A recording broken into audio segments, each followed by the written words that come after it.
అందరికీ నమస్కారం అండి. Welcome to my channel. Telangana రాష్ట్ర వ్యాప్తంగా ఉన్న పెన్షన్దారులందరికీ కూడా మనకి ఆసరా చేయూత పెన్షన్ ప్రవేశపెట్టడానికి రాష్ట్ర ప్రభుత్వం సిద్ధమైనట్టుగా తెలుస్తుందన్నమాట. అయితే ఇప్పుడు ప్రస్తుతం ఆసరా చేయూత పెన్షన్ సంబంధించి గాను మనకు నిధులు అనేవి అయితే విడుదల చేయబోతుందండి.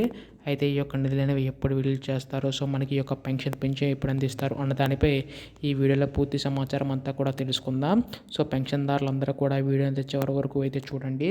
అంతకంటే ముందు చాలామంది వీడియోని అయితే చూస్తున్నారు కానీ సబ్స్క్రైబ్ చేసుకోవడం లేదు.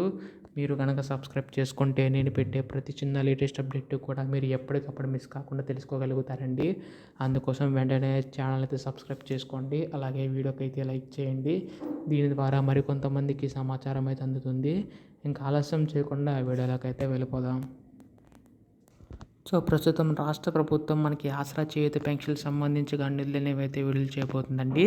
అయితే ఇక్కడ మనకి ముఖ్యంగా చూసుకున్నట్లయితే ఈ యొక్క పెన్షన్ సంబంధించి గాను మనకి 2,000 రూపాయలు, అలాగే 3,000 రూపాయలు పొందుతున్న వారికి గొప్ప శుభవార్త అయితే చెప్పిందనమాట.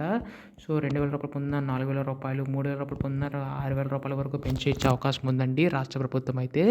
అయితే ఇక్కడ మనకి ముఖ్యంగా చూసుకున్నట్లయితే అసలు ఈ యొక్క పెన్షన్లు అనేవి ఎప్పుడు పెంచి ఇస్తారు అన్న దానిపై చాలామందికి అయితే సందేశం అయితే ఉందన్నమాట. సో మనకి రాష్ట్రంలో మనకి 14 లక్షల మంది వరకు కూడా పెన్షన్దారులు అయితే ఉన్నారండి. సో వారందరికీ కూడా నిధులు కేటాయించి మనకి ఇవ్వబోతుంది. దాదాపుగా 5 లక్షల మంది వరకు కూడా దివ్యాంగుల పెన్షన్లు అయితే ఉన్నారు. సో ముందుగా వారికి పెంచే అవకాశం ఉందండి. సో మంత్రి సీతక్క గారు కూడా దీనిపై కూడా స్పందించారండి. త్వరలోనే ఈ యొక్క ఆసరా చేయూత పెన్షన్స్ వరకు కూడా పెన్షన్ పెంచి అందించడానికి సిద్ధమైనట్టుగా తెలుస్తుందన్నమాట రాష్ట్ర ప్రభుత్వం అయితే. అయితే ఇక్కడ సంబంధించి గాను మనకి రేపు ఎల్లుండిలోగా అధికార ప్రకటన వచ్చే అవకాశం ఉందండి. ఇప్పుడే ఈ యొక్క రైతు భరోసా పథకం కూడా అమలు చేసుకుంటూ వచ్చింది కదా, తర్వాత మనకి ఒక ఆసరా చేయూత పెన్షన్ సంబంధించి కూడా పెంచే అవకాశం ఉందండి. ఇప్పుడు దీనిపై అప్డేట్ వచ్చినా మీరు ముందుగా తెలుసుకోవాలనుకుంటే మాత్రం ఛానల్ సబ్స్క్రైబ్ చేసుకోండి. ధన్యవాదములు. జై హింద్.